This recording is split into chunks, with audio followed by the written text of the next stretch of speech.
Shu non olib kelish bilan uyga non topib kelish juda katta farqi bordi. Shu yoshligida non olib kelish uchun do'konga chiqqan bolalar hozir katta bo'lib non topib kelish uchun musofir yurtga ketyapti-da. Bir akaga savol berdim, ancha yildan beri musofirda yurar ekan. Qancha yildan beri musofirda yurasiz aka? Desam, boyaga 20 yildan beri borib kelib yuraman, deyapti. Qiyin emasmi, qiynalmayapsizmi desam, qiynalyapman dedi. Qiynalayotgan bo'lsangiz uyga qayting, o'limdan qo'rqmaysizmi deb savol berdim. Boyaga aka kulib, uyda 10 kishini qiynalganidan ko'ra musofir yurtda bir kishini qiynalgani yaxshiroq. Bir kishini qo'li qora bo'lgani yaxshiroq. Men o'limdan ko'ra ota-onamni, bola-chaqamni, oilamni qiynalib yashashdan qo'rqaman dedi.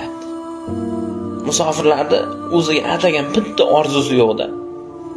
Yashirincha pullar yig'adi. O'zimga usti bosh olaman, bir joyga aylangani boraman deydi. Uyda bitta problema bo'ladi.